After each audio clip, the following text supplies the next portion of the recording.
Ward 2, Councilor Jim Reed, Councilmember from Ward 2. Area Majority Ward 3,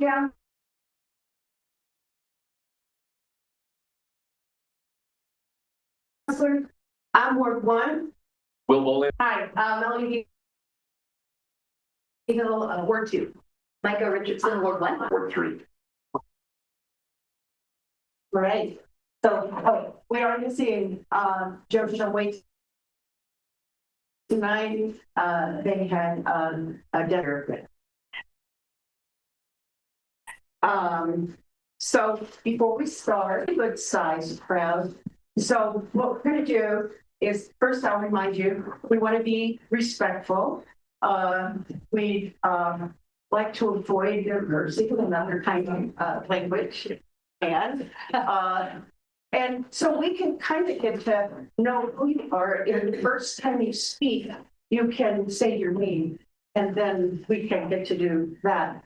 What I'd like to do is go through a round of questions so everybody has a chance, and then we'll open it for the further questions. And then what I'll do is to call on people. And Aaron, if you and y'all can, Aaron's usually be my watch person that I don't miss anybody. I'm pretty good, but we'll a lot of hands go up, and then I'll see them 3, and I'll try to point to you 1, 2, 3, so that we're real clear about how we're going to go. Mayor, would you like me to time them? Yes, and I think if it's not too constraining with this many people, like the rules for when we come in so that everybody can speak in 3 to 5 minutes, if you can try to keep it to 3, that would be good. And then as we get through the rounds, I'll leave it up to you to call. So 3 to 4, say not more than 4 minutes. It's likely to hear comments. So when do we do comment? We can start comments and or questions. And we're going to do it that way. So you don't have, if you've got a comment, you don't have to wait for the end. So you can ask a question or you can make a comment. And we'll go in turns. We'll try to cover everybody this evening. Go through 1 round and then we'll go from there. And we will go until 7:30. So that's a pretty long time for questions. So, all right. I'm gonna just 2 minutes for everyone to get calmed down.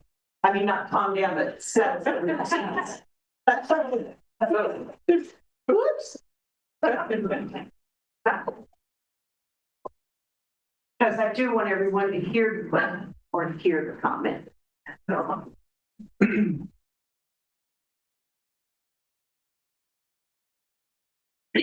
All righty.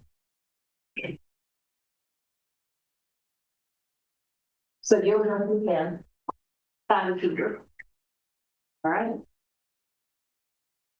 Let's begin. Do I have questions or comments?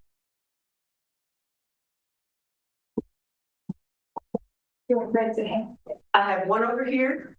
1, 2. Yes, ma'am.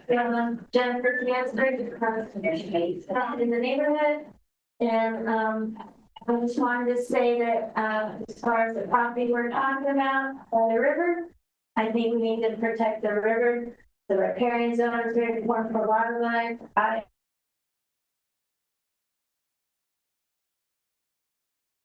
walk by on the bridge. I walk on the side. Often see deer, see a pair of mallards, and of course, the wildlife, all the birds, and saw a beaver and muskrat. And so I think if we want to build anything on that property, it should be as far away from the river as possible and be minimal. We don't want a lot of like from parking areas, we don't want oil and things like that from the vehicles to go to the river. One idea that I've had, We'll sell it, possibly the tract of land or the Nature Conservancy, and then I donate to both of those organizations, so they can help protect that hurricane. So, Okay, thank you very much. 2, Mr. Glass. Yes. Okay, Honorable Mayor, members of council, all of you know me. My name is Brett Glass, and I'm here to speak to you today, as many people are, about the proposed blight designation on the west side. Making the site an urban renewal area would be wrong for many reasons. It would impact our tax base, and it would violate legislative intent. The legislature explicitly declined in 2025 to extend the powers of an urban renewal authority to the subsidization of affordable housing. The declaration also provides no benefit or incentive to a developer who might be interested in developing the property. Should a tax break be enacted, it would be priced into the sale price of the property. Only 4G Enterprises, the current owner, not the developer, not the tenants or future owners of anything that will be built there, would benefit financially from the TIF, while our local governments and schools would be harmed. But in any case, the most important reason that you must base your that you should deny this is that you must base your actions on findings of fact and conclusions of law. And by those criteria, the area in question does not qualify as being blighted. The purpose of an urban renewal authority is to deal with actual blight, not to hand out tax break to landowners. Here's the important part of the law, and I've highlighted this on the handouts which you've got there. Blighted area means an area of which, by reason of the presence of, and then there's a long list of possible conditions there, substantially impairs or arrests the sound growth of a municipality, retards vision of housing accommodations, or constitutes an economic or social liability and is a menace to the public health, safety, morals, or welfare in its present condition and use. So one of those 3 things in red has to be true for the area to be declared blighted, but none of them is. Is the area impairing or arresting the growth of Laramie? Nope, we've gone right around it. In fact, in 2023, Council officially approved a growth plan for Laramie that does not include the area in question as a growth area. Now, is the area retarding the provision of housing accommodations? Nope, it's not doing that either. A huge development along Bill Nye was recently approved. The old Slade site, which is now being cleared, could support 17 duplexes. The 4th Street project is set to provide 128 housing units, and more building is going on elsewhere. So that's not true either. Now, is it an economic or social liability and a menace to the public health, safety, morals, or welfare? Nope. It's just vacant land. It's certainly not rife with crime, danger, or disease, and so this area fails all of the tests in the law. It's not blighted according to Wyoming law, and hence does not qualify as an urban renewal area. Thus, according to findings of fact and conclusions of law, you need to vote down the blight resolution. Please vote nay on this item when it comes to a vote early next month. Thank you. Do any councilors wish to make comment? Yes, Vice Mayor. Mayor, I just want to address one portion of what you pointed out, Mr. Boston. I appreciate you coming and commenting. You always bring things forward and make us look at things more closely, which I really appreciate. So the one piece that I'd love to talk about a little bit is the idea of TIF and putting more burden on taxpayers. And so the idea with the TIF is that it freezes in time. And so the tax is going to stop at that spot for the property owner. Anything that would be collected as time goes on goes right back into that property. So no one in the area will be paying extra additional taxes. It's with that property. And then actually in the long term, because we'll be building up that property, you have something on it potentially, your tax base is going to get larger. And so you're going to have more support for your schools and your communities in the long run, because you've now put something on the land that wasn't there before. So that's why we're able to grow it, because it's growing that tax base, right? And so just the impacts on schools long term, it won't be right away. It's just going to be paused in the short term, but over that longer term, more goes back into your school. We're going to go around. Yes, ma'am.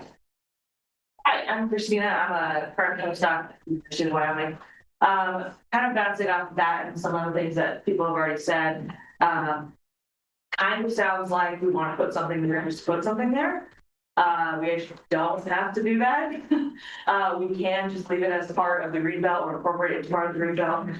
So as part of my research here at UW, as a graduate student until recently, I was working on raccoons in and around the greenbelt. We know for a fact that raccoons travel across that piece of land to access both food resources in other parts of the area and to traverse that part of the land when the river is flooding. They can't get under the bridge and things like that. So we know at the very least that these animals use that area as a pretty significant wildlife corridor. And likely they have been doing so because it is clear. We know from other studies in other parts of Laramie that they avoid roads. 100%, they are avoiding the roads. They try and use alleyways. They try and use open pieces of land, like that piece of land that we are talking about. And that is going to change if you add something to that piece of land. So while they'll still have parts of the greenbelt to traverse through, it will likely cause problems for those landowners as well as other people in the community, just increasing the nuisance load that we already have a nuisance load of raccoons, and it will most likely increase that. Yes, Councilor Freed first, then Councilor Miller, yes. Right, and thank you for your comments, for everyone being here. Again, Jim Freed, Ward 2, and I'll just make a quick response to maybe the first two comments, or the comments that related to that. Just a reminder, that piece of property is private land. So that private landowner, is working with this process to potentially put something beneficial to our community, but that doesn't mean that they couldn't sell that tomorrow to anyone who wants to zone it within our statutes as anything else. And we don't have any control over that. So tomorrow there could be development that offers them $2 million cash for that land, probably unlikely. And this is our only tool to potentially have influence on that and have this come before planning commission and our council and have input from the constituents on how that's going to be developed, because the reality is it could get developed in any way that they see fit. So I really do appreciate the consideration for wildlife. I know we'll hear a lot about that tonight, and I think I don't think there's going to be the goal of anyone on council, if this were to move past this initial blight designation and we were to talk about down the line what development would be, that taking those facts into consideration wouldn't be there, because we don't want to hurt our animal population. But also the reality is someone can develop this however they want. Thank you, Councilor. Councilor Miller. Councilor Bowling. Well, sort of, yeah, but I would also say, I sort of am hearing two different issues come from our constituents. And I think they're both important. The first one, Mr. Glass started us off, is the blight designation. Yes, it is a imperfect process with antiquated language, but it is part of state statute. And so something that we need to move through if we want to address the second issue. The second issue I think we're approaching this from is that what they see behind their house or on the side of their neighborhood is a big, beautiful open space with animals. People walk their dogs through there, and that's wonderful. But to reiterate what Mr. Freed was just saying, this property could have been sold even before we rezoned it, when it was industrial, without any input, and then there could be a cold storage facility. Every step that the council and the planning commission have taken to date has been to ensure that when that property sells, that the city of Laramie and the community that lives adjacent to that property will have the most possible control over what happens on it. And those are two very different issues. So, I can't. Thank you, Mayor. Again, Matt Lockhart, Ward 3. I want to echo everybody's comments, all the council people, because it was zoned industrial. Okay, so would you rather have residences there or trucks coming through there for cold storage, right? Because they could do it, if it's state industrial, and the guys did call some of the people that have been interested in the property, and there was still some interest from some industrial type businesses, but they felt it would be better for the community to be residential. I think so too. I would rather not see a bunch of trucks over there. We already have that across the street, right? You know, with those warehouses, okay? So I want to echo that. So us trying to be part of that, I think helps, because if someone else bought it, decided they want to rezone it, go industrial, then what do you do? Right? So, also, echoing Mr. Glass's comments about we have other projects working, we're only getting 80 permits a year to build houses. We need 2,500 homes in this community. The 4th Street project, that's not financed yet. Bill Nye's years down the road, you still got to get the infrastructure through there. The Slate School area would be great for some projects, but that's not even finalized. So if we're still just doing 80 homes a year to get 2,500 homes, that's 25 years. So we need a development. I'm not saying that's the place, but the reality is that if we want to grow our community and bring industry in and have a better tax base, we have to have big pieces of property to put more than 1 or 2 homes on. So that's another issue looking at and trying to take into consideration. I think this is. One quick comment, and councilors, let's keep ours brief because there's so many others. Absolutely, fair enough. Yeah. Let's remember, there's no plan for over there either. This conversation is about the life. That there's no building plan, there's nobody's. No buyer. Yeah, no buyer. So I think to get the most out of this meeting too, like that should be like we need to be talking about, should this area be blight or not? There was the hand up first, Nate. And then 2, 3, and 4, 5. So take 5 at a time. And just so you guys know, I'm gonna hold up 1, 2, 3, so you guys know where you are at the time. Thank you, councilors. You find yourself in a sticky situation. From our perspective out here, it's hard to digest the narrative that like we just have to do everything for housing. There's nothing city council can do to, to get in the way of that. When we watched you all stop a housing development across the railroad tracks last year because the downtown business community wanted to save a parking lot. And now you've jumped across the river, across the tracks here, and are angling to put a residential subdivision on the only river that we have. I'd be curious if the city has plans to develop another river, because that's the only one we've got. And if you destroy it, the riparian corridor, as this young lady described earlier, it doesn't come back. I'd be curious where this idea came from that the people of West Laramie just desperately want a residential subdivision instead of an industrial corridor. I don't remember being asked that. In fact, I was at the zoning change meeting where unanimously the residents of West Laramie spoke against the zoning change. Wildlife, which is something that I value as well, tend to live harmoniously among empty structures. It's people they don't like. So if we're trying to protect our wildlife, putting a residential subdivision there is probably the worst thing that you can do.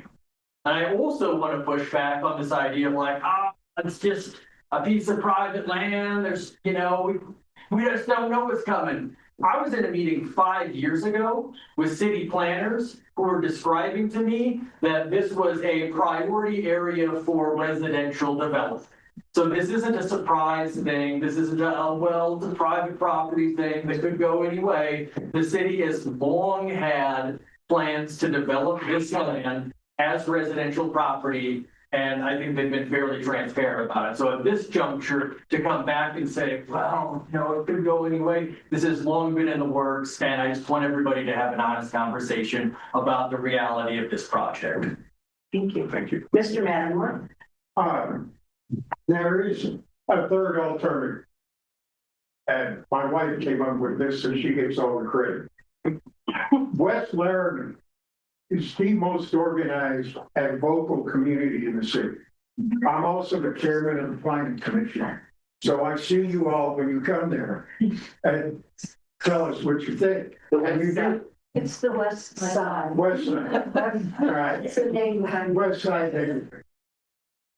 My wife's idea was that she spent 25 years raising money for the university is this neighborhood could build an organization, hire some grant writers, or there's probably some grant writers in this room.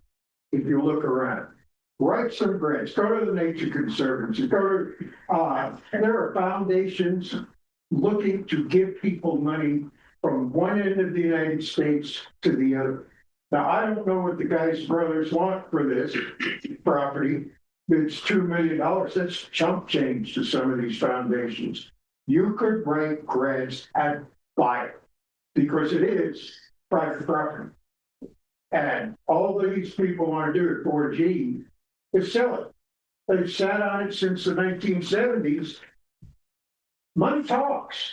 So write some grants, get some foundations on your side, the Nature Conservancy on your side, buy it, and then come to the planning commission and say, we want to change the zoning to something that will never be touched, and we'll pass it. But anybody who owns private property comes to us and wants to change their zoning, we're going to give them a fair hearing, and we're more than likely to go with it. Because it is private property. But since it's private property, buy it. Great. I guess my question is, and it partly got answered, but is, and I'm back at Ashcraft.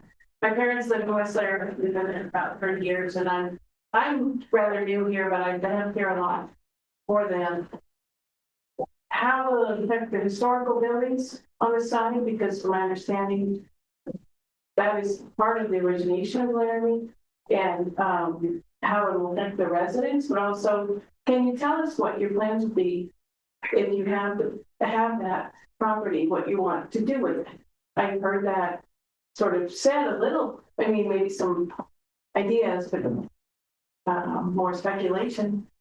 What is the plan? I would like to answer that, since that was posed as a question, is the city is not acquiring the property.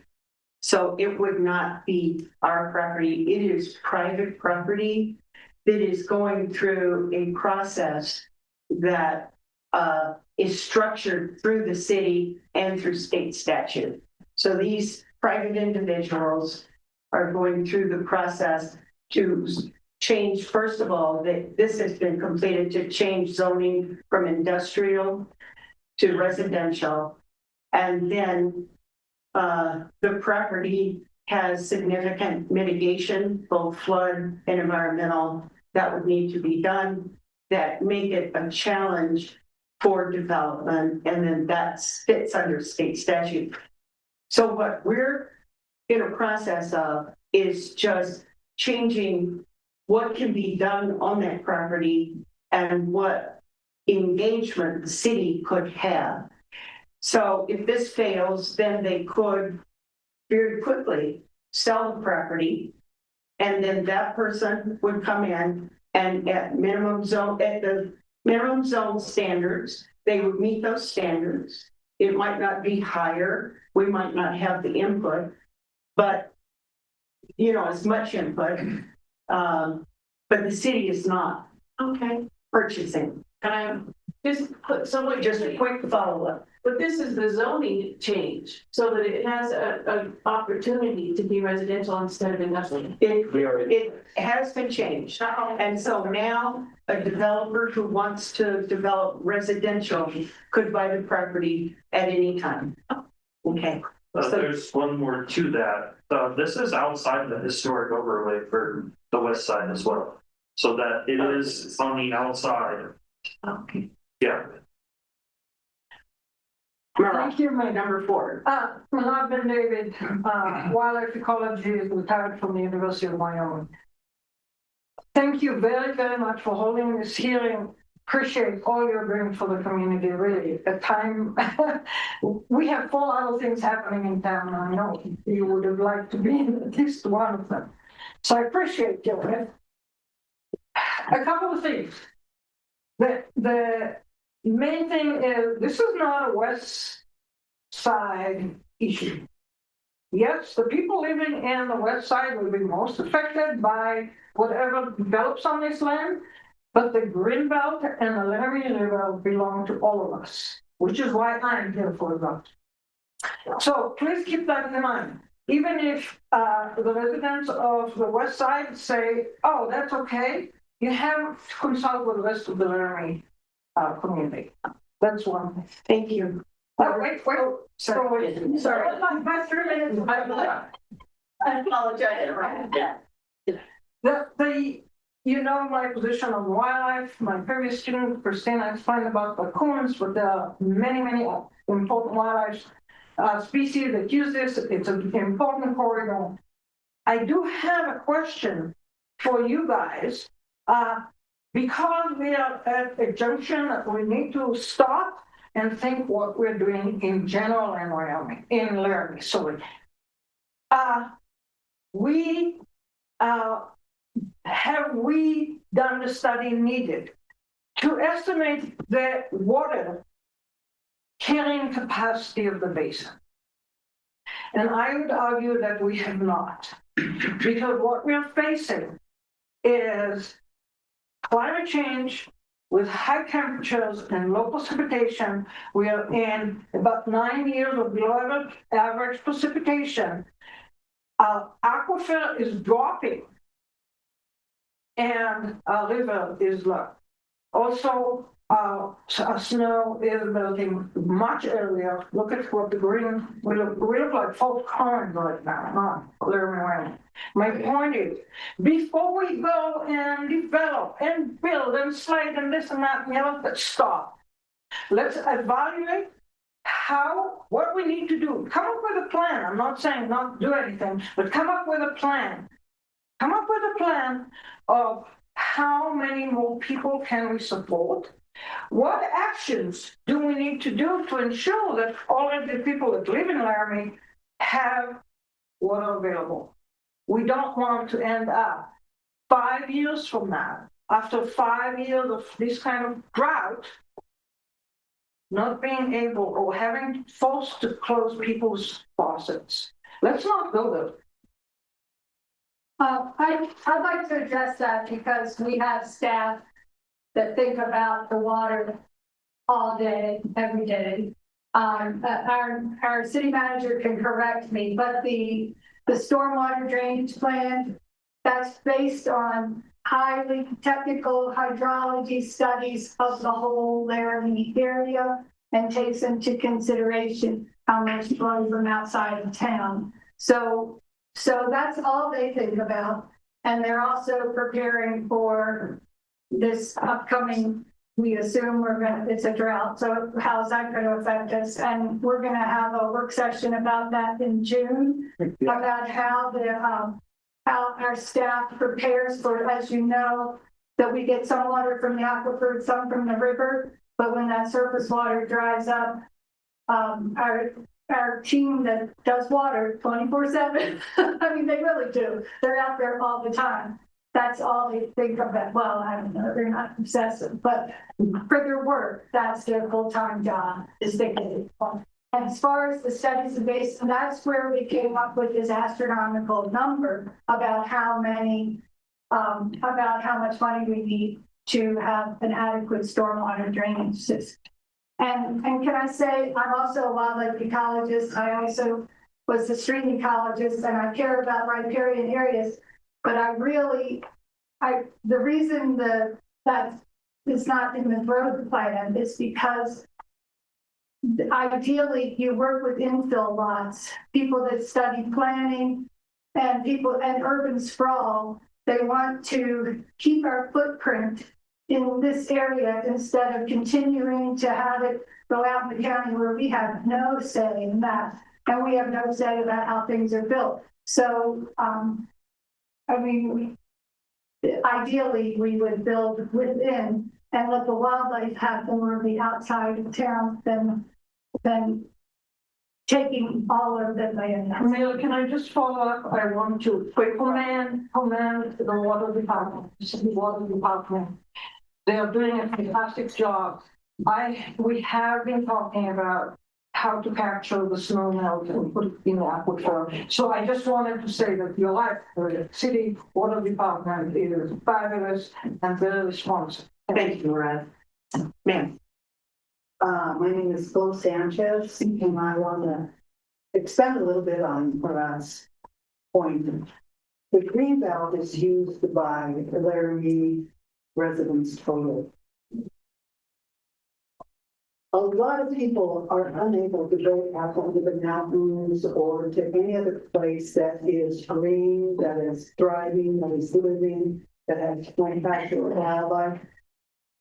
There's an emotional component to that, where I know that for me at a certain point in my life, a walk on the greenbelt, to sit by the water, to go through what I was going through, talk to the water, smell the vegetation, the whole wind in my hair. There's a healing to that. There is a natural, I think, uplift to the humans that are there.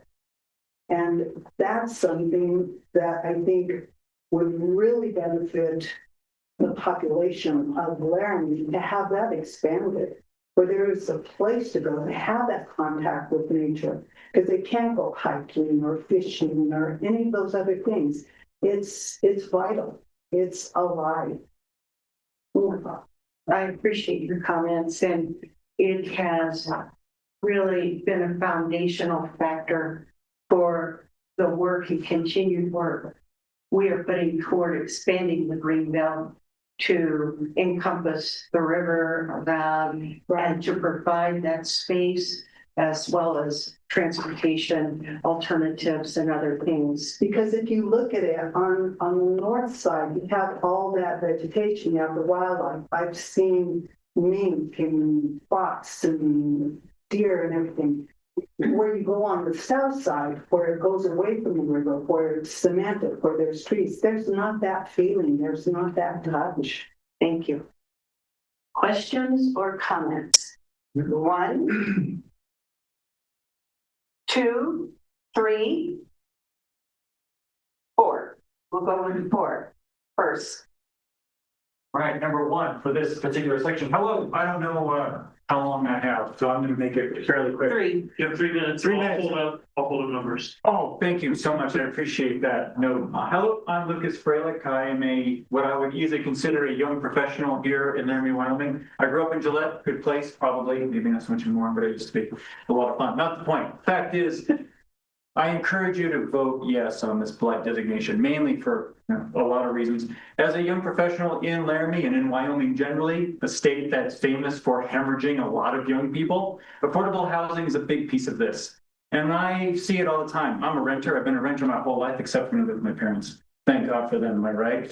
But besides that, I've been a renter my whole life. And that's my whole 20s and, well, 1 year in my 30s since the parents then. You get it, probably, yeah. The fact is, though, it would be great if we could have more housing in this community, not just in the community, but really the state at large. I get the sacrifices that we're making for development. That's what happens, I'm sorry to say. But if I'm able to afford a house in Laramie, I can make Laramie my home, permanent home, and I love this town. I moved back here for a reason. It's a great place to live, and I want to make it a permanent space. So the easier any factors, all the red tape, all the process and procedure, believe me, I'm a procedural person. For those who know me, I'm a big bylaws guy. I get it. But for a lot of these spaces, for all the complications that it is, making it just a little bit easier for people like me to afford a house here or any sort of a home makes a big difference in my ability to stay, not just in this community, but in the state that I love, the place that I call home. So I really appreciate you all hearing me out, and good luck. Number 2.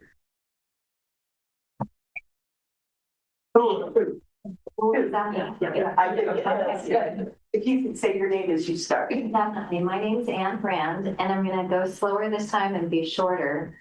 I founded the Albany County Conservancy in 2020, and I have thousands of followers.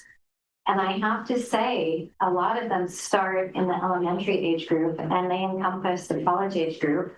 One member in particular reached out to the Conservancy and had us apply for a Spark Tank grant because of what was said about access to wildlife and wild areas and not having to travel to the mountains. And I also have a lot of members in the county who have ranches. But they also acknowledge that in the dead of winter, you're not going to drive Boulder Ridge to access wildlife and 10 feet of snow. You're going to come to Laramie and access it on the Greenbelt. So that I would like to bring to the forefront.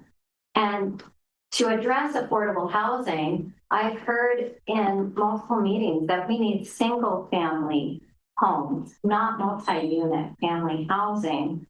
That's been identified. And I will say back here, maybe it's you help. Okay. And I also wonder if we're going to be addressing water issues. When did we say June? Was that June, Erin? No, June. I encourage this council not to approve the blight designation on April 7th. I want to hear about the water. I'm hearing about the water. And people need water as much as wildlife needs water. And I also know that a lot of our members, their view of this section of the Greenbelt is it's pristine. So their hackles get up when they hear things like grade zone development.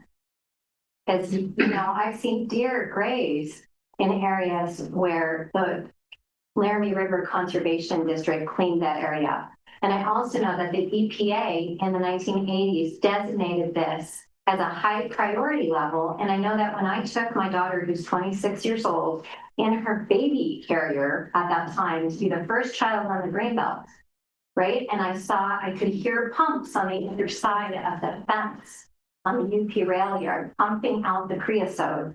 I don't hear those pumps anymore. And I was taking portraits along the Laramie River Greenbelt today.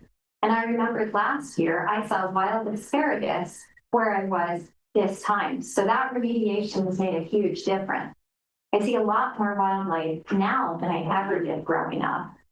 So I really strongly urge that we continue the conversation about wildlife. Our elementary school kids don't travel to the mountains. They go to the Greenbelt. Thank you. 3. Yeah. Hi, I'm Sarah Shannon down the road. I have a question. I would love to hear a little more. It's been really helpful to hear about kind of this is private land. This is a tool that council is considering using to have a little bit more say into the development that eventually happens. Can you speak a little more to what the process for city and resident engagement would look like, either with or without a blight designation? Great question. Thank you I'm happy to extend. Thank you for your question. Excuse me, I'll be brief and feel free to correct me or someone who's smarter than me can jump in. But so my understanding for this blight designation, on Tuesday, April 7th, City Council will vote to make this determination either for or against putting this land as blighted through state statute. In that process, if it does become designated as blighted, then there's a whole bunch of other steps that will happen. We have access to funds. Development could occur and also might never occur. Just because it's designated blighted doesn't mean that we're going to have developers driving to town and putting stuff up. We go through planning commission. So planning commission meetings are public forum. They're recorded. You can comment. Then any throughout those steps, the planning commission's recommendations become before council. And so then there's opportunities for city council to engage and also talk to your council members. If it doesn't become blighted, if we vote no, and this private landowner still owns that land, they can sell it to whoever. Maybe it never gets developed. They sell it to someone, or someone talking about getting grants and it gets purchased by the Nature Conservancy and they put a easement on it and it never gets developed. But they can also sell it to someone who's going to go put some sort of housing or anything else that they want that's zoned, or advocate for it to go back to industrial like it was for almost 100 years, where they were putting creosote in there or whatever. So this, I think, gives us more of an opportunity to have more public input and use the tools that we have to hopefully create something that's better for the majority of the community. But feel free to correct me. We're going to answer a couple of answers from council, and then I'll go to 4. And maybe really we should kick it over to city manager, but from my understanding as well, that with this in place, having that tax increment financing, there can be more done to help mitigate and address the issues that we pointed out within the blight designation. And so if someone were to come in and build, they would have, our engineer would say, you have to address X, Y, Z to keep it up to code to make sure things are safe. But from my understanding, we can create more opportunity to maybe we're thinking about, everybody talks about Cedar Street, right? And that it kind of goes this way. Can we, I think you've talked about a pump that would go through and makes it so the water can come back to Cedar Street. If you, I'm gonna just kick it over to you because you talk about this better than I can, but we have more tools to it all up. So I'm Todd Beezer, I'm the city manager. What happens in the process is if the council chooses to determine as blight, that's the establishment that the area is eligible for tax increment financing. It doesn't mean that there's going to be tax increment financing used down there. It just makes it eligible. The owners currently own it. The property would have to sell or they would have to develop. They have to create plans. Maybe they'll want to subdivide the property. Maybe they'll want to do something. That will have to go through a public process. They will have to provide a type 3 site plan that has to go through the development process and be approved. And then they have to develop how they would use tax increment financing if they so choose through a development completion agreement, which would go back to the Urban Renewal Agency, go to the Planning Commission, and go to council for approval. And all of these processes all combined are going to go through what we call the public process, which is it will either go through a public agency, the Urban Renewal Agency, through the Planning Commission, or through City Council. And so there's going to be multiple levels of review and evaluation on whatever may be proposed for this area. Hope that's helpful. What Councilor Richardson was talking about is we know through surface water drainage evaluation and having an engineer specified on that we have conceptual plans where it would increase the drainage out of the developed part of this area to the river quicker, right? Because as you look at it, I haven't surveyed it, I haven't topographed it, but as I look at it, to me, the lower part of the area is kind of Cedar Street. And then it gets a little bit higher as it goes to the river. Well, if we can break that barrier somehow and get water out of this area, we can protect this neighborhood a little bit better. That's the only thing, but that's really conceptual. We believe that it has some merit. You know, of course, those would have kind of, if the river was high, they would have a structure in there. I think it's called a weir gate that doesn't allow the river water to come back in, right? It only allows water to escape when the river's low enough for it to escape. But those are just concepts on surface water drainage that we could work towards. Thank you. Ms. Devine. Madam Mayor, I'm used to being behind the podium. Please excuse me. Hi, everybody. Try to keep within my 3 minutes. And first of all, thank you all for letting everybody be here. It's so important for the folks on the west side and throughout Laramie are able to visit, and I really appreciate the dialogue. A couple things that I do want to talk about with respect to the blight study, and I'm not rendering opinion one way or another because I'm not a scientist, but I've read through it all. Well, let me say this. I do think it meets the statutory requirements. We can have policy differences, but declaring something that's illegal, I think is something different. So we can have policy differences. I think it meets the statutory definitions. But the one thing that I want to say, and I'm piggybacking off someone back here about what kind of a voice can the folks over here have or within the community. And I appreciate with the urban renewal plan that there can be some public involvement, but I do think that there's some limitations also because the urban renewal plan has to have like a nexus between whatever we're wanting these folks to do has to somehow or another relate to whatever's going on with the blight study. And y'all already may know this, so tell me shut up if you want.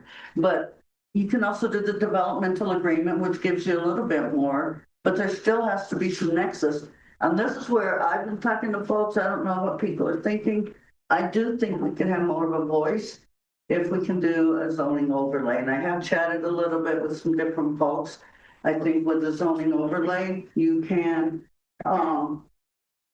require more as far as like the, green barriers, height restriction. Those are some of the things that we can do. I don't know how feasible it is, even with the zoning overlay, with going back so far to protect some of the wildlife. I don't know, but I think these are things that we can think about. Am I down to 2 or 1? No, you're down to 1 minute left. Okay. I think we can find a balanced approach. I really, truly do. And I'm just going to ask that we keep engaging like this. And, you know, I don't want the attacking and things like that. It just doesn't help us. And I got so many folks that have lived here for years, right? And your families have lived here, and you're living in the homes where your parents lived. And that makes, you know, that's huge. I mean, we don't want to lose sight of that. But we also don't want to lose sight of the gentleman that wants to stay in Laramie and wants to be able to purchase a home. So hopefully we can come up with some kind of a balance. This is why I went in court. So I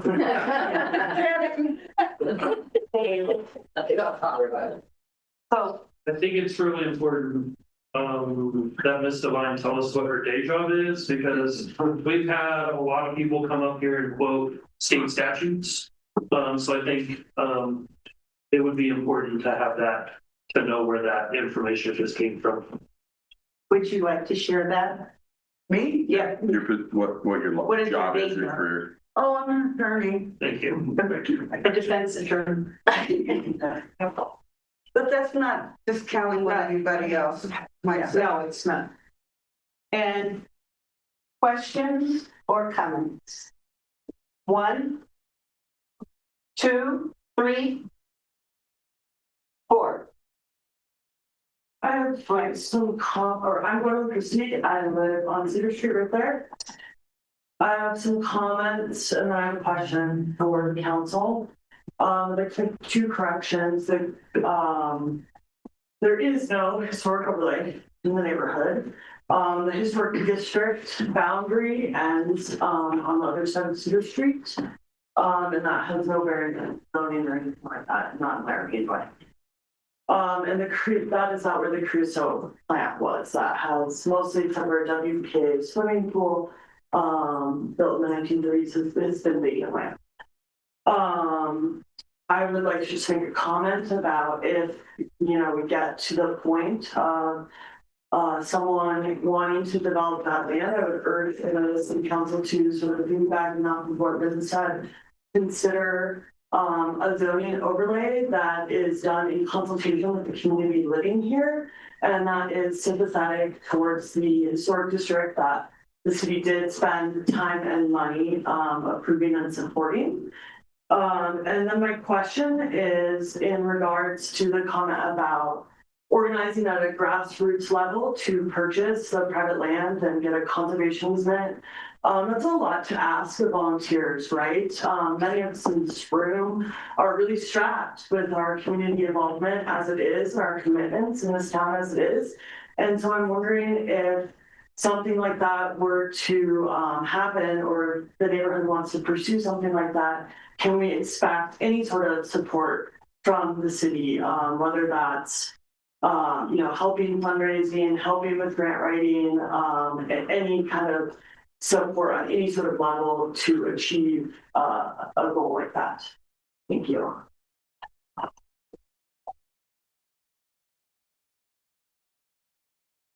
I would question our capacity. Right now, I think that we are stretched extremely thin with some of the cuts that have already been made. We did pretty good because of the when monies that came in, it gave us a buffer, but we'd really be hurt bad if it hadn't been for that. And I would question our capacity to have a significant role in that. And just, we did go into partnership with Nature Conservancy, with Ducks Unlimited, and with Trout Unlimited for the purchase of the Heart Range. And so they took over without the Nature Conservancy, we would not have been able to purchase the Hart Ranch, which what city benefited from our part of the purchase was the water rights, which takes us, as long as the river is viable, it gives us first rights. And so the Nature Conservancy found that property to be very desirable and a place where they are working with the reestablishment of the Wyoming code. And so there was intention there for wildlife development in that southern part. And it took us years to put that together, years. So, and I'll just add that one of the difficulties with this current property is that it was industrial for 100 years. There are heavy metals and other things that for the Nature Conservancy to want to come in, it's probably not the highest desirable land that they would want. And so we might have difficulty there. That really got something. Yes. I asked you said, my understanding of this used for the welding or the railroad top of the railroad, the rails. You have a different understanding. And the cars. I sort of thought it increased some. Yeah. Councilor Bolin, you had a comment? Oh, thank you, Mayor. The vice mayor stands. Any comments? All right. Yeah, wait, I think we both. Do you have a comment as well? Yeah. Okay. Councilor Bolin. Councilor Bolin, Ward 1, also West Side homeowner. I live right there. So I find myself in a weird position because as a council member, I have to approach something like this and understand the process and how I want to have the most control over the inevitable process from here.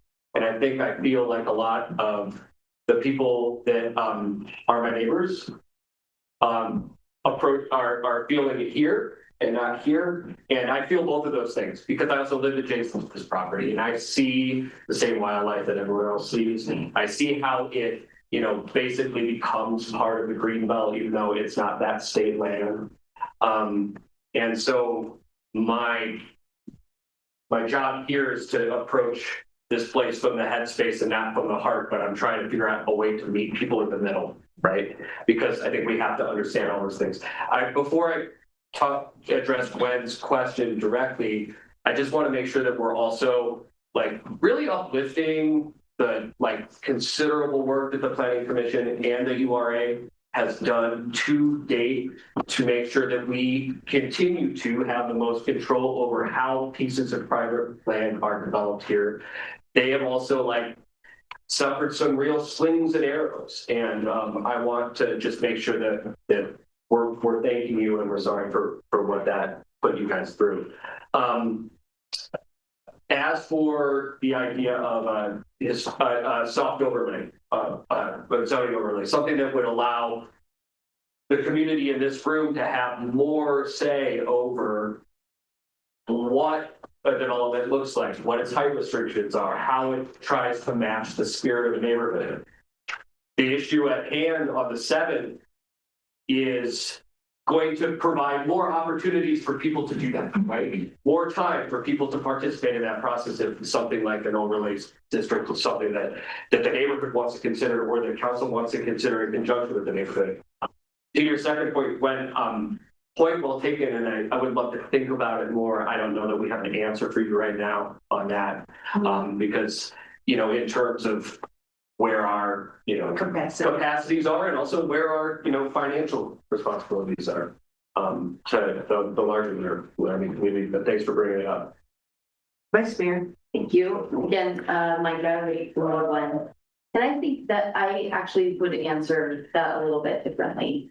And I'm going to kind of loop in Mr. Martin's question to us as well, or comment that was kind of a question.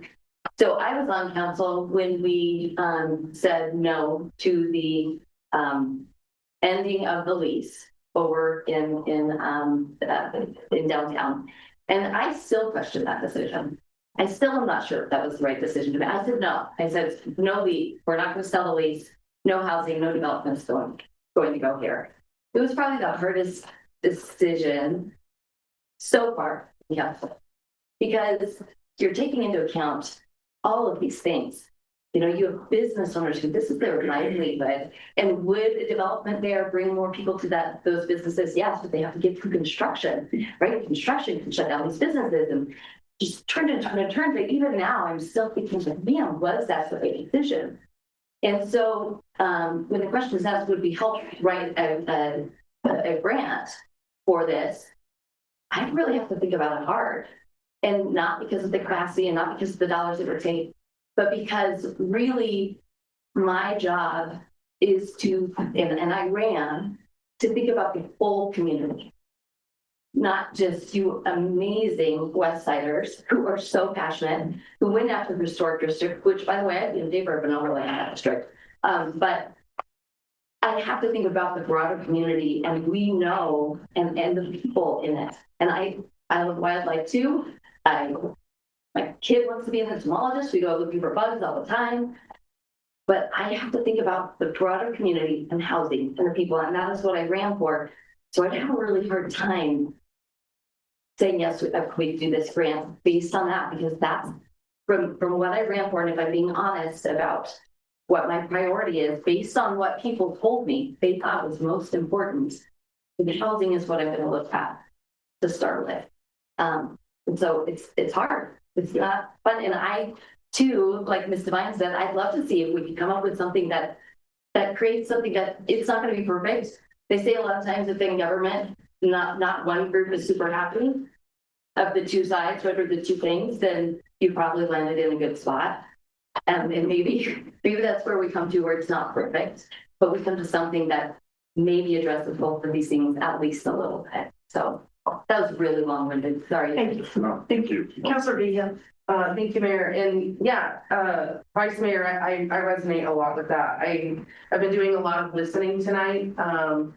You know, last week I voted on the pause, and like you, I thought about that decision all week, and that was a hard thing for me. And so I'm really trying to do more listening tonight than I am talking. And so I appreciate everyone's comments. I think for me, I ran on housing.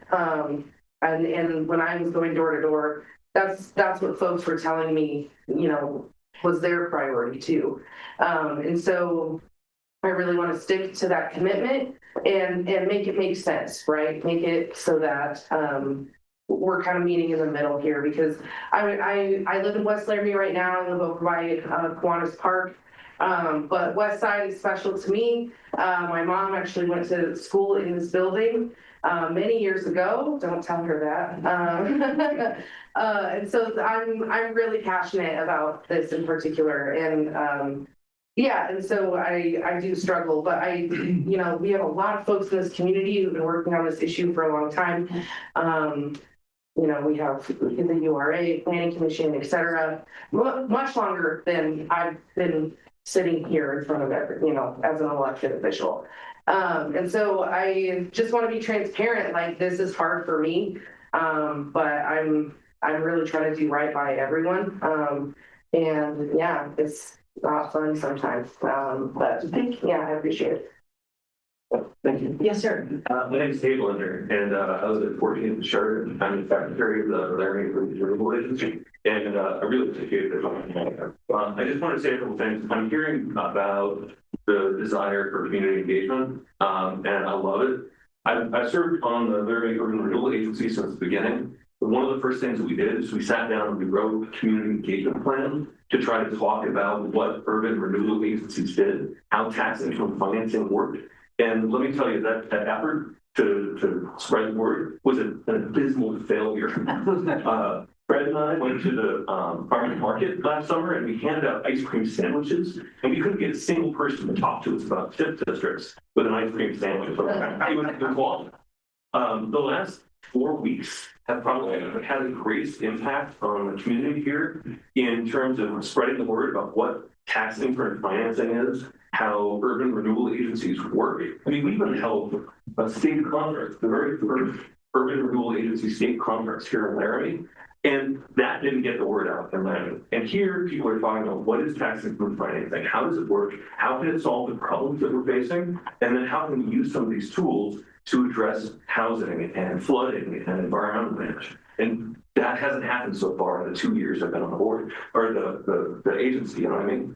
So I'm really excited. If nothing else, what we've got here is a huge opportunity to engage with the community, all bring up our understanding of how this tool works, and then employ it in the most responsible way. And I'm just somebody that lives, you know, on the other side of the tracks. So, thanks. Thank you. Thanks, Dave. First I'll say, thanks y'all for coming out. Made a few comments. I don't think we should have to choose the best option from terrible options.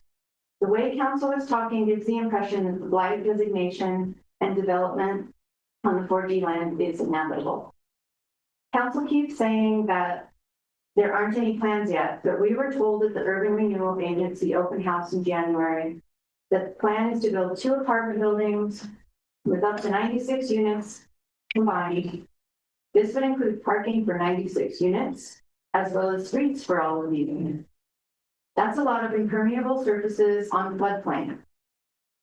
Of all of the possible places to develop more housing, next to the river, on a wildlife corridor and floodplain seems to be the worst possible choice. As far as flooding goes and where the water goes, we cannot forget the river overflows.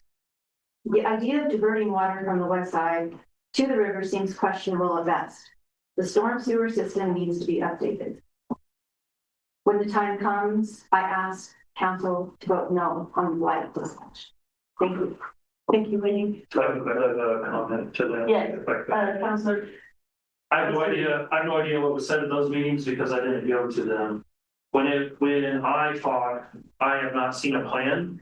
I just go to my planning department or I ask them. If they don't have a plan or they haven't heard of one, I can't say from the city staff or us as counselors have ever seen a plan. So that's where that comes from, at least for me. If it's not a written plan from the city, I have not seen it. So, Siobhan, I think you were number 4. Siobhan Kelly over there. My mind is spinning when you talk about these other places where housing could be, and you say that's 15 years off and this is so many years off, and like, I understand you're working with the school district, but why does this feel so urgent? And I'll continue. Thinking here and here, I believe flooding is a real issue. On your comprehensive plan on page 7 of the West Side plan, it shows the comprehensive plan. It shows a designation of levee, and that is Garfield to Snowy Range. And those are areas that are elevated so that the river is essentially contained within this horseshoe that goes right over there, Garfield to Snowy Range, all the way around. So flooding brings up important insurance issues, and potentially whoever purchases the development could find it difficult to get insurance, and it could affect our insurance as well. We've talked somewhat tonight about conservation. That is in the bylaws of the Urban Renewal Agency, and I would like for us to look at that. And with the city's capacity so constrained, I wonder where all these roads are going to come from and all of the planning for development. I'm wondering if we can look at conservation seriously, and finally, also in the bylaws of the Urban Renewal Agency, it says that all city plans should be consulted. And I ask you to remember the long process, and I would like to share it with you. Before there was the West Side Plan and project, there was the West Side Visioning. And that was a very comprehensive plan that the whole community was involved with, 3 times as many as in the West Side Plan, which feels more thrust upon us, whereas the West Side Visioning was really us coming together. And I think you would find that it also would support conservation and limited housing. Thank you, Sean. Okay, we have time for one more round. Is there anyone who has not yet spoken who wishes to speak? Mr. Henderson, I think I saw your hand up. Mr. Schmeckel, I think I saw your hand. And number 3, anyone else who has not spoken for the first time? So we'll go with these 3 for right now, and then I'll go to second round. So, Mr. Henderson, please. First, I'd like to thank you all for coming. I am so happy to be a part of the neighborhood that shows up. This is absolutely unique, and it's phenomenal to me that City Council have 80% more time spent talking against what you're hearing than what you're hearing in terms of for what you're hearing. You can go to the tape. I'm going to do it. I'm going to go and I'm going to time the time that spoke in favor and against. I'm going to do it. It's going to be a labor of love, but I'm going to show that back in 2021, when 260 North Pine was being deliberated and our neighborhood bound together with a petition, they had due notice, and that was challengeable because it wasn't done procedurally along the way. And had we not been mindful of City Council process through that period, we might not have been able to show evidence which allowed us the time, the due process of 15 days, to be able to bring a petition holding enough votes, enough signatures to force a 2/3 majority vote for a zoning change that wanted to infill 83 occupancy of that 260 North Pine property to what it is now, which is 6 duplexes. 6 duplexes, which has 100% impervious area. It's going to require a paved alley in a fashion. I liken this repetitive situation because I remember seeking legal counsel and sending all of you that paid piece of attorney vantage point, independent of even our community, which presented concern that the surface water management topic that was passed December 3rd, 2024 was questionable.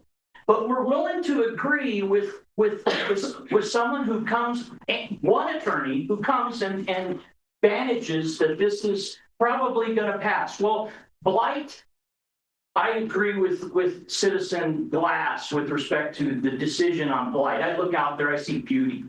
I see beauty and pleasure, and I'm very, very compassionate for this individual right in front of me who has spoke at city planning and has now spoke here and has been very persuasive to me about the importance of leaving the well alone. And yes, Mr. Matamore speaks of buying the property. I realize my folks told me long ago, buy your view. If you want it, buy it. That's a pretty important perspective, but that is not blight. If they had applied, if 4G Enterprises had applied for variance or for a URA blight designation as it was industrial, that didn't happen. It went this way, and it was for the favor of a transaction that you as city council, you guys really are supporting some funding initiatives which are being utilized to lobby against us, the citizens. And I use this November 18th, 2025 date did not exist for the public hearing that was advertised. You knew it. It was brought to your attention by Mr. Vasquez, myself included, at that November 18th occasion on a Tuesday, not a Monday, no calendar date. There was an error and you overlooked that. You went past it, you voted on it, and you bring us to this point where we don't trust, I do not trust, I will speak for myself, I do not trust that you're genuinely engaged in following through on what people ask. Landmark Square had 105 plus people who came to that. I will come again. I'll write all my comments in full. But you guys really have a great job. I hope you do it. Thank you. Mayor, I know you had someone else, but he addressed me directly, and I just want to clarify. I'm here as a constituent, not as an attorney. I wasn't here giving them legal advice or anything like that. So I do want to clarify, y'all. I'm here as somebody that lives on the west side, and I don't even know how I feel completely, but I'm here as a constituent. Rebuttal after rebuttal, please. Continue. It is brief a time. 30 seconds. With respect to that, it was brought up by council to bring forward the individual's capacity in that regard. Thank you. Second thought, I shouldn't have singled you out, and I apologize for that. Next, Mr. Schmeckel. Thank you all. I'm Fred Schmeckel. I'm the chair of the Laramie Urban Relations, and I want to thank everyone for coming and giving feedback and continuing the processes that we've been working on to more than to give feedback, multiple opportunities, multiple public meetings in this room or this building to get more information. We love hearing more information. I greatly appreciate Councilor Bowling for talking about the difference between legislating from the head, feeling from the heart, and hearing things here. I greatly appreciate that feedback.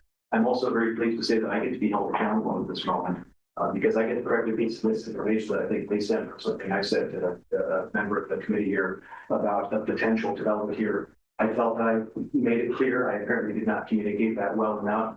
There is no development, no developer. There's no a rumor that I had heard from somebody that might be looking at the property that I understood has not done anything with that. It has, to my knowledge, no intention to move forward. It was 2 buildings that have for a target of about 40 apartments, maybe be more. One of them might be senior living, one of them might be market rate. We don't know those facts.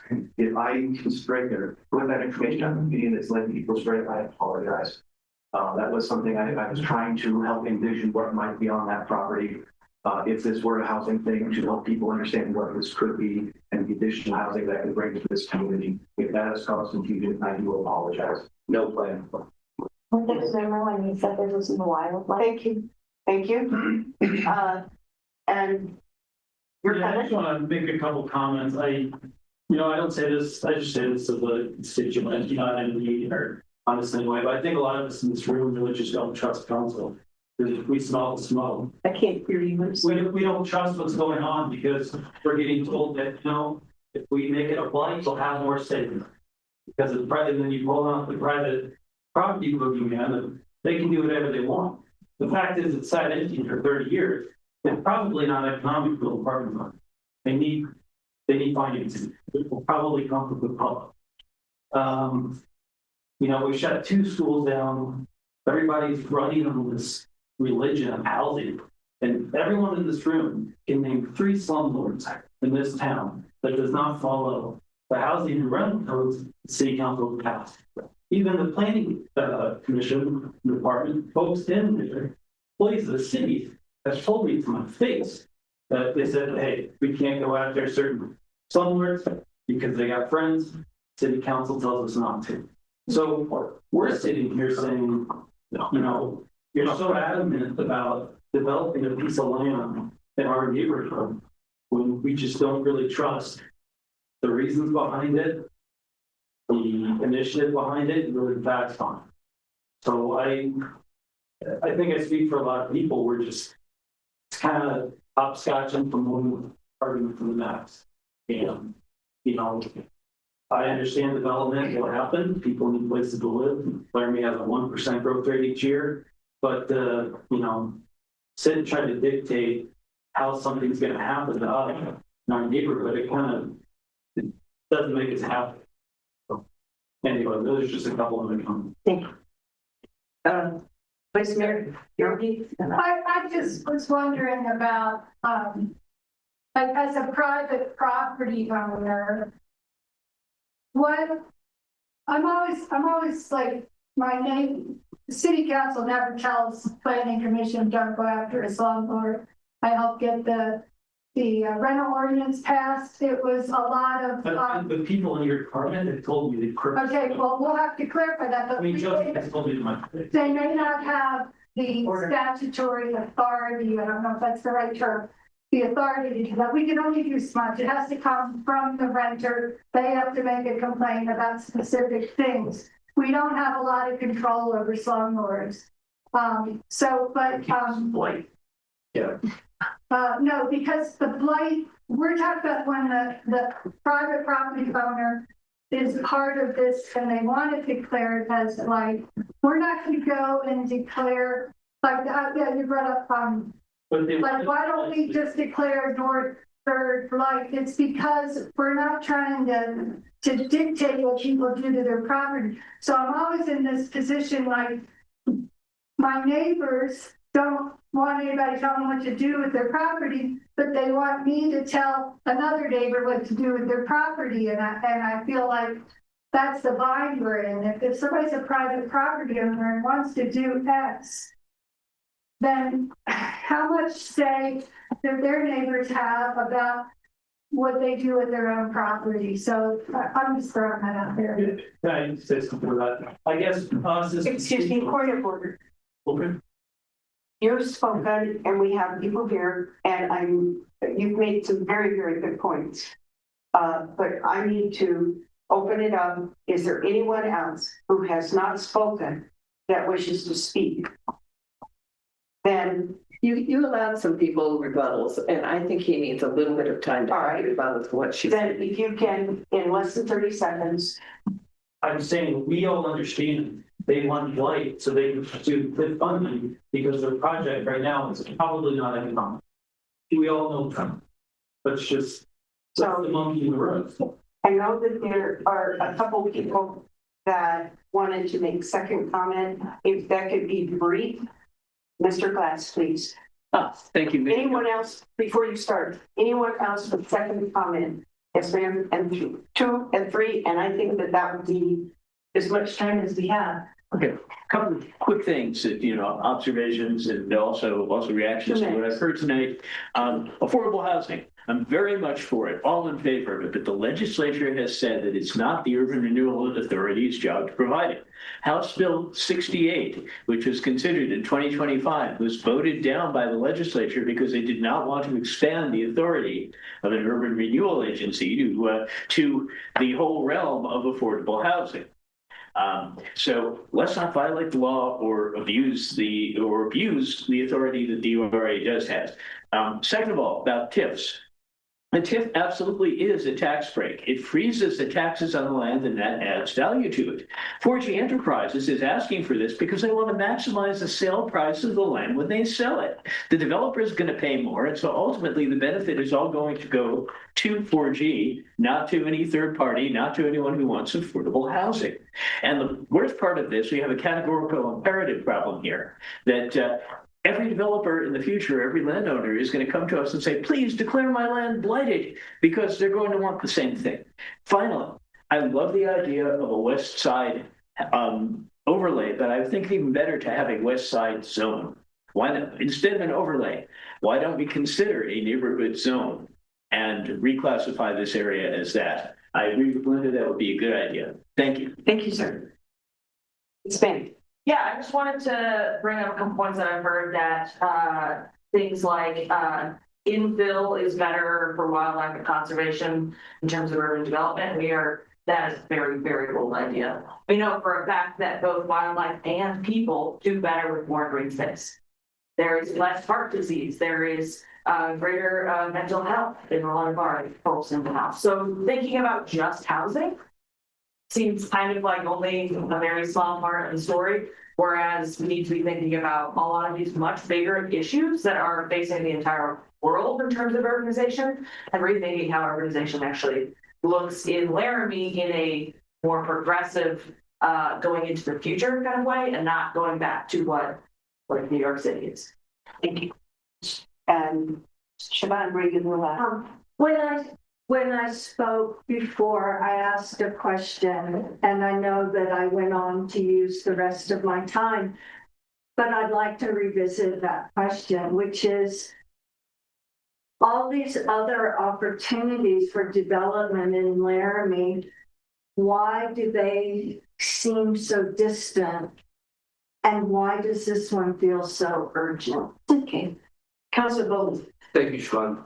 It's a really good question, and I think it's a really easy answer, which is that the property owners have let us know that they're getting ready to sell it. And we want to be ahead of that and have as much control over what that looks like when it happens. So. Vice Mayor. Oh, sorry. And then you're, go ahead, Senator. Well, to your point, which is very well stated, but the time for development takes so long. I mean, we've heard about how long it's taking to get from point A to point B. So, but even if this are designated blight, which is why we're here, this is what the vote is on April 7th, is just the designation of blight in this area. Before anything would ever turn into housing or not housing, that takes years and years.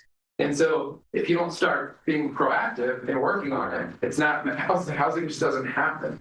And so this is an opportunity that's strategic where we're working with property owners, and it's hard because we hear that we're not doing enough from a city standpoint to go after landlords, but then, okay, well, where does the city fall in this? Do we want to be working with private landowners to do something that could benefit our community? Where's too much city government? Where's the bloated government versus the government that's trying to do something important? And housing takes a long time. Any development does. So I feel like why it feels like it's a quick thing, which has been worked on for years of public engagement.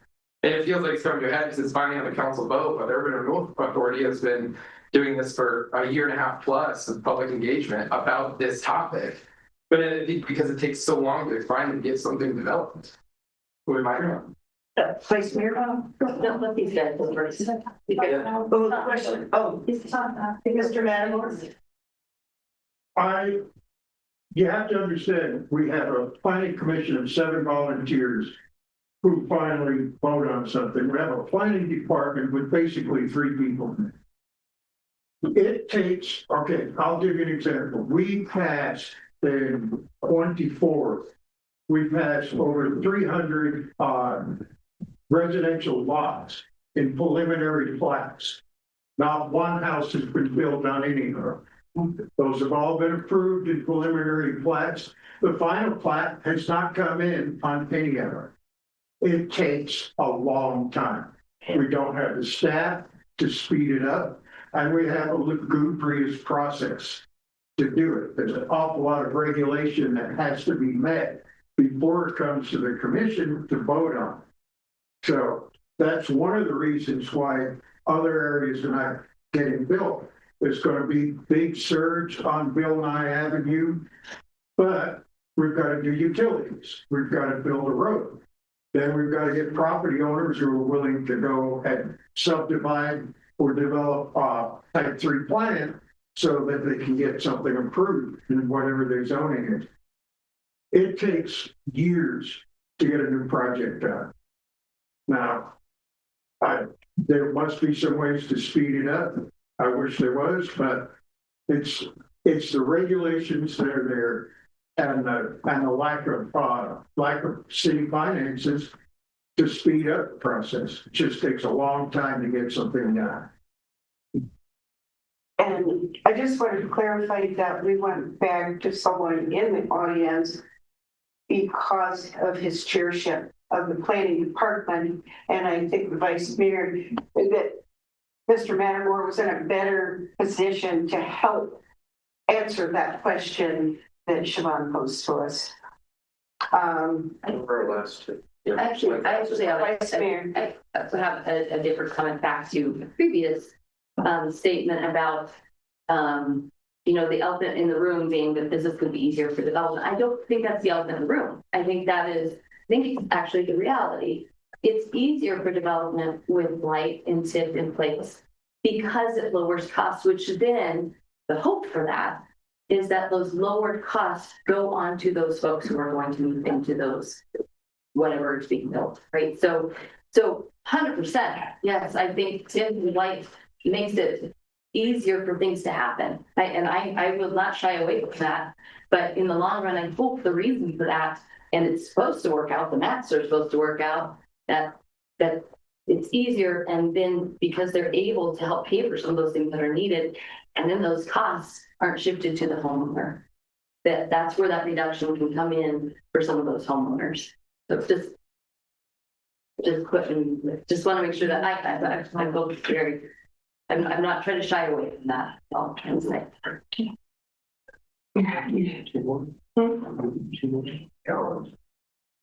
don't think so. Yeah, Mr. Mattermore said it. Okay. Oh, much better. He's good, isn't Ditto. he? So, is there anyone who has not spoken who would like to speak at this time? Is there anyone who would like to make any brief statement? We have 2 minutes. Yes, sir. The last observation that I didn't share last time that I would make right now is I heard council tonight make an observation that once something goes to the county, you don't have power or control over it. And here's an interesting thing, because I make an observation. There's an Albany County Commission, there's an Albany County Planning Department, and yet you feel powerless. Welcome to our neighborhood. We're adjacent to an old railroad, and it starts to feel like we're pinched between the main line and a spur, and it's under our saddle. Thank you very much. Thank you. Well, I just want to say that we really appreciate your time and your honesty. I appreciate your respectfulness that each of you have shown tonight. As mayor, I have to be like the timekeeper and make sure this thing goes. I hope that I did not intend to come across and get rude at any time, but sometimes I just have to interject and keep things rolling. So I hope you understand. Thank you very much. And I think we will continue to try to be an open council, to hear you and to provide opportunities like this where we're not constrained by Robert's rules of order. And we can engage a little bit better with this. So thank you very much. Thank you. Thank you.